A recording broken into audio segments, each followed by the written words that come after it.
Karen's laugh was a chainsaw, ripping through the quiet of my cul-de-sac. She stood on my lawn, paint roller in hand, smug as a cat with a dead bird, convinced she'd won. It started 3 months ago when I, Mia Thompson, bought the little blue house on Maple Lane. My dream home cornflower blue, with white shutters and a porch swing that creaked like it was singing me to sleep.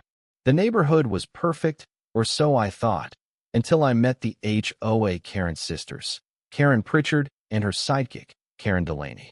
Yes, 2 Karens, both with the same peroxide blonde bob, the same pinched lips, and the same obsession with standards. They ruled the homeowners association like petty dictators, their clipboards weapons of mass conformity. My blue house. To them, it was a crime scene.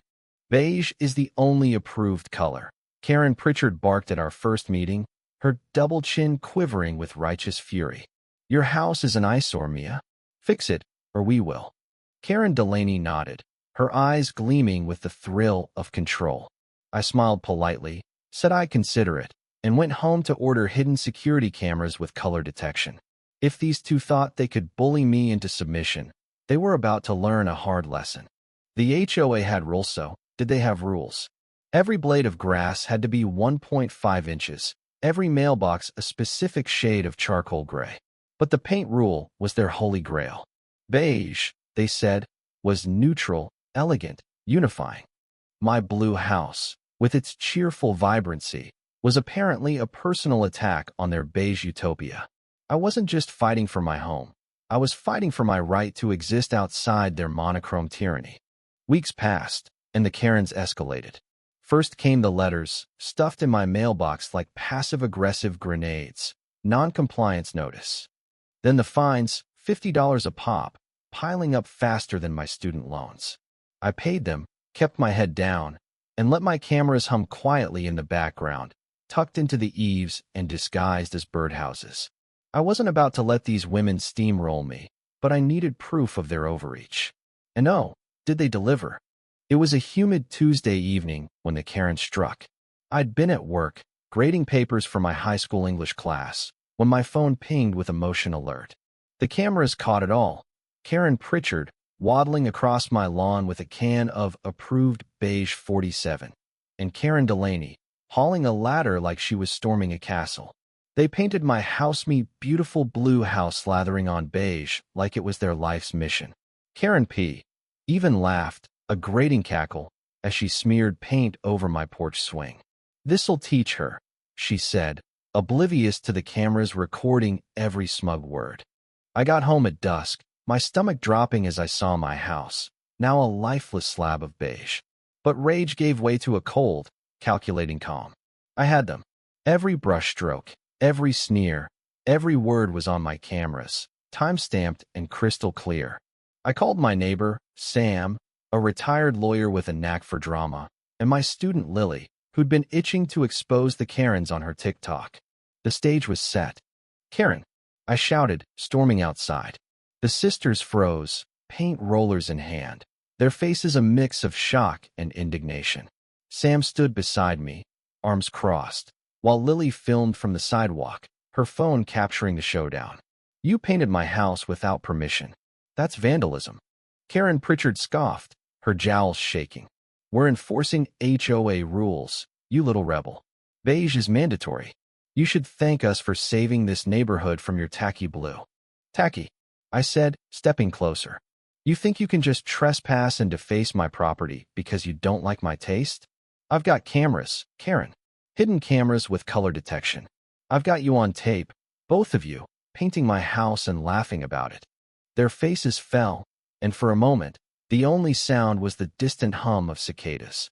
Karen Delaney stammered, "Why you can't record us without consent?" Sam chuckled, his voice low and lethal. "This is a one-party consent state, ladies. And Mia's property, her rules. You're looking at criminal charges, vandalism, trespassing, maybe even destruction of property." Karen P.S. bravado crumbled. "We were just helping the neighborhood," she whined, but her voice cracked. Lily, still filming, zoomed in on their paint-splattered clothes, the evidence dripping from their hands. The TikTok was already going viral by the time we called the police. The cops arrived, two officers who looked like they'd rather be anywhere else. They reviewed the footage, their eyebrows climbing higher with every frame. "Ma'am," one said to Karen P., "this isn't looking good for you. You can't just paint someone's house. It's HOA-approved beige." Karen Delaney shrieked, as if that was a legal defense. The officers weren't impressed. They issued citations for trespassing and vandalism, and I pressed charges. But the real justice was still coming. The next HOA meeting was a circus. I walked in with Sam, Lily, and a USB drive loaded with the camera footage. The room, usually a sleepy gathering of retirees and busybodies, buzzed with tension. The Karens sat at the front, their faces pale, clutching their clipboards like life rafts.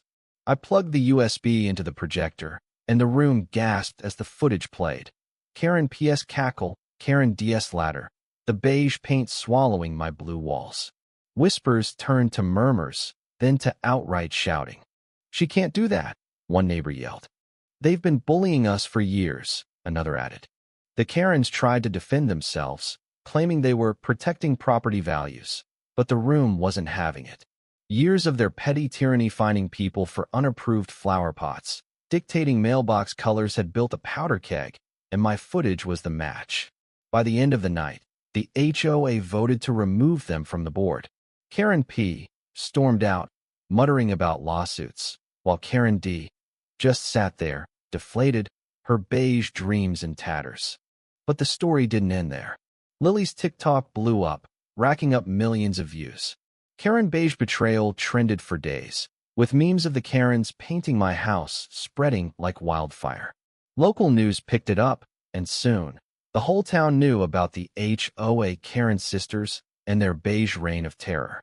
My house became a symbol of resistance, a beacon for everyone who'd ever been bullied by a clipboard-wielding tyrant. I repainted my house blue, brighter, bolder blue this time.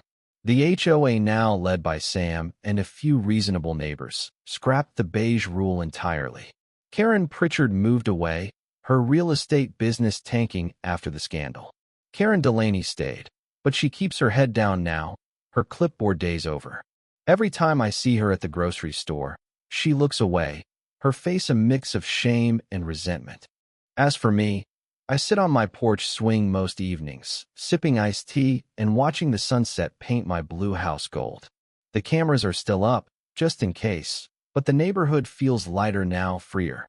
Sometimes, Lily stops by, showing me the latest memes or reading comments from people who say my story inspired them to stand up to their own Karens. It's a small victory, but it's mine. The lesson? Never underestimate a woman with a plan and a few well-placed cameras. Karens thrive on control, but when you shine a light on their nonsense, they crumble. My house is blue, my heart is full, and the HOA Karen sisters learned the hard way. You don't mess with Mia Thompson.